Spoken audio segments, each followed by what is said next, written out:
All that money, nearly $500,000 worth of racetrack winnings, couldn't help her as she thrashed in panic and fear.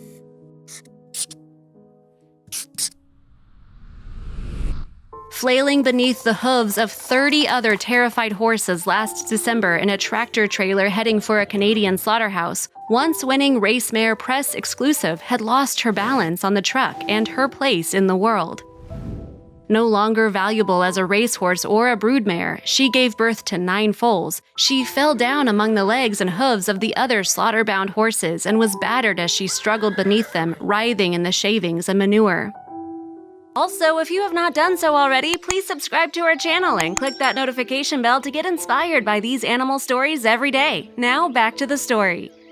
By the time she made it to Ottawa, where the kill buyer offloaded her to do paperwork before proceeding to the slaughterhouse, a sale barn vet wanted to kill her immediately because she was in such bad shape, says Mindy Lovell, longtime thoroughbred rescuer, owner of Spring Hill Farm and operator of Transitions Thoroughbred Program.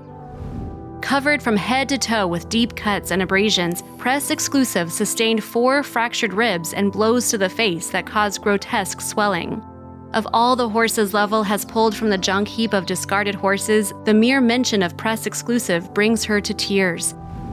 She made $436,000 on the track and produced 9 foals, one after the other, as soon as she retired.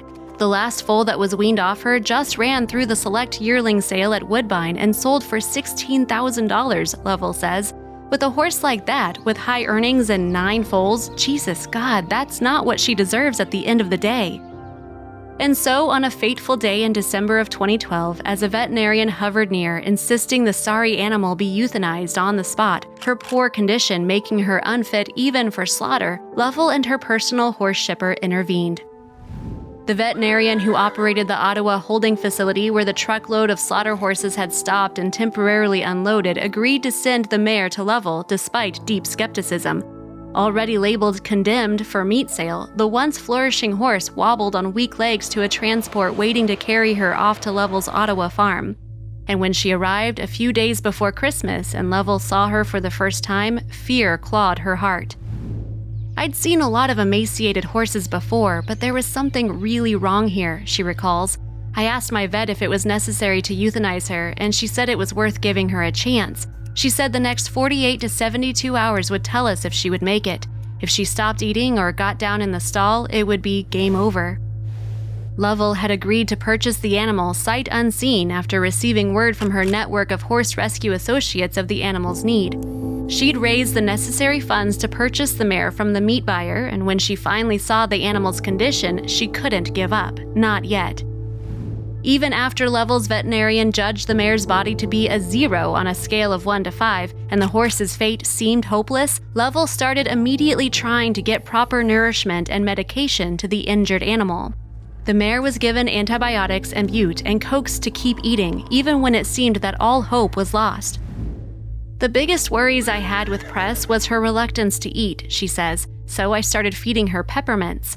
The peppermints led to a healthy, fattening diet of hay pellets, 18 pounds of daily grain, beet pulp, and nutrients to aid digestion. Gradually, signs of defeat were replaced with a reawakening of spunk. The day I walked into the barn in the morning and found her pawing for her breakfast, I was absolutely ecstatic, which is the opposite reaction I'd usually have to a horse pawing for feed, Lovell says. For months, she kept vigil over the horse, and it took even longer before she was able to slow her hurried step to the barn to double-check one more time on the fragile animal's well-being. By late winter, Press Exclusive was well enough to take a walk outdoors. Her eyes were no longer swollen, and all the cuts and other signs of trauma had also healed sufficiently for the mare to walk on the lead line eagerly, tentatively at first, and with increasing vigor. When I began to notice shavings on her coat, I knew she was able to lie down at night, and this reassured Lovell that she was out of the woods. As she recovered, many fans and interested parties, shocked by the horse's condition, had their eyes open to the horrible fate that can befall a racehorse, she says. Fans, as well as those who had been touched by the once great mare, opened their hearts and wallets to aid her recovery. An owner of one of her offspring even paid the bail money to make the initial purchase that rescued her from the slaughter pipeline, and an executive at Purina paid for 6 months' worth of feed, Lovell says. A lot of people came through to help Press, she says. They included Susan Wagner, executive director of New York-based thoroughbred charity Equine Advocates, who offered the most significant gift of all, a sanctuary. On September 10th, fully restored of her strength, her swagger, and her alpha mare personality, Press Exclusive was relocated to her permanent new home where she won't be asked to do anything except enjoy a romp in green paddocks with other horses. In a transfer facilitated by Marlene Murray of the Race Fund, Wagner and Lovell agreed that the best thing for the fine mare was R&R with no possibility of being bred or sold. Everybody followed her story. I remember waiting for her to arrive, and we were all waiting to see what she looked like and what her condition was. We'd never seen a picture until she arrived right before Christmas, Lovell recalls.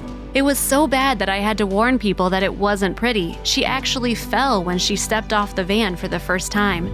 She adds, people were so shocked. She was such a great horse, and my hope now is that if her story can help make a difference and inspire people to find other options for their horses, then she's done her job. Press Exclusive was not an isolated incident, so I hope she will help a lot of people think twice about where their horses are winding up. If you liked the video, please give it a thumbs up and consider sharing it with your friends and family. Thanks again, and we'll see you in the next one.